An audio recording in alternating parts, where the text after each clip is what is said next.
आप सभी को बहुत शुभकामनाएं देता हूँ इस अवसर पर। और आप सब लोग जानते हैं कि बहुत हर्ष और उल्लास के साथ में पूरे देश में आज रिपब्लिक डे का कार्यक्रम मनाया जा रहा है। और इस अवसर पर ये एक ऐसा अवसर है जब हम अपने संविधान के आदर्शों और मूल्यों को याद करते हैं। और आज जो इस देश में नव ऊर्जा का, नव चेतना का संचार हुआ है, प्रत्येक नागरिक नवीन ऊर्जा से उत्प्रोत है।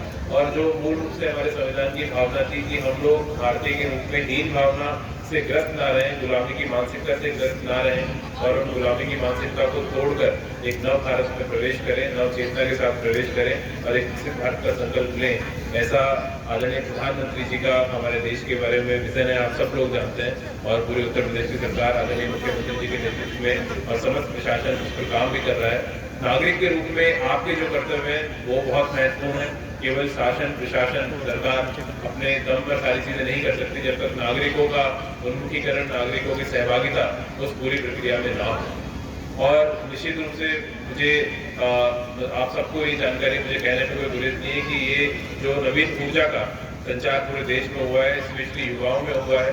तो जैसा कि आदरणीय प्रधानमंत्री जी द्वारा हम सबको एक लक्ष्य दिया गया है, 2047 तक भारत को विकसित भारत बनाना है और इस पूरे काल को अमृत काल का नाम दिया गया है। तो निश्चित रूप से हम सबकी जिम्मेदारी बहुत ज़्यादा बढ़ जाती है, क्योंकि हमारी वो पीढ़ी है जो आने वाले 25 वर्षों में इस देश को एक नवीन सोपान पर लेके जाएगी, एक नवीन ऊर्जा के साथ लेकर जाएगी और एक विकसित भारत का जो संकल्प आज दिया गया है उसको साकार रूप प्रदान करेगी। तो इस अवसर पर हम सब लोग ये संकल्प लें कि जैसा मैंने कहा कि गुलामी की मानसिकता से बाहर निकलना है। पहले जहां हम अपने मन में अपने भाषा को लेकर, अपनी संस्कृति को लेकर कहीं न कहीं जो औपनिवेशिक काल रहा उसके कारण हीन भावना से ग्रस्त रहते थे और पश्चिम की संस्कृति को बहुत ज़्यादा बेहतर मान के हमेशा उसका अनुकरण करने का प्रयास करते थे। आज हमें अपनी संस्कृति पर, अपने इतिहास पर फिर से गर्व की अनुभूति होती है और उस संस्कृति इतिहास को समेटे हुए और उसके आधार पर अपने देश की परंपरा और मूल्यों को साथ में चलते हुए उनको अंगीकार करते हुए और संविधान में जो मूलभूत आदर्श दिए गए हैं उन आदर्शों के आधार पर हम देश को आगे लेकर जाएंगे, ऐसा प्रण हम सबने लिया है।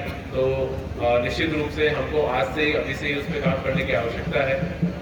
जो ये पूरा परिवर्तन सब लोगों के कार्य संस्कृति में आया है, इसको और बढ़ाने की आवश्यकता है। और एक नागरिक के रूप में आप सभी लोग, चाहे शिक्षक हो, चाहे छात्र हो, चाहे नागरिकगण हो, कर्मचारीगण हो, प्राइवेट सेक्टर में लोग काम करते हो, अपने अपने सेक्टर में व्यक्ति अपना काम पूरी निष्ठा, कर्तव्यबद्धता, ईमानदारी और परिश्रम के साथ करें। और इसके अतिरिक्त देश के प्रति भी जो हमारे कर्तव्य हैं उसका भी हम लोग ध्यान रखें। और देश के लिए कर्तव्य जहां आज आप सब लोग जानते हैं स्वतंत्र भारत में निवास करते हैं, तो अब हमें आज़ादी की लड़ाई लड़नी है। हम हमें आज़ादी के जो मूल्य थे, जो हमारे देश के पुरखाओं ने जो स्वप्न देखा था और जो उनका एक देश का आधारभूत संरचना में जो उन्होंने हमारे लिए कर्तव्य सोचे थे, उन कर्तव्यों के आधार पर देश के प्रति अपनी जिम्मेदारी को निभाएं, वो प्रण लेने की आवश्यकता है। तो निश्चित रूप से बहुत ही पावन अवसर है। और मैं पुनः इस अवसर पर हमारे मुख्य अतिथि हमारे बीच में उपस्थित हैं, जिनका उद्बोधन आशीर्वचन भी आप सबको प्राप्त होगा।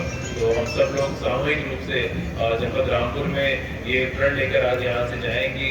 आगामी 25 वर्षों में लगातार अपने परिश्रम से देश को बहुत आगे लेके जाएंगे, विकसित भारत के स्वप्न को साकार करेंगे और जो जिम्मेदारी नागरिक के रूप में हमें संविधान ने दी है उन जिम्मेदारियों को भी पूरी तरह निभाएंगे। जय हिंद, जय भारत।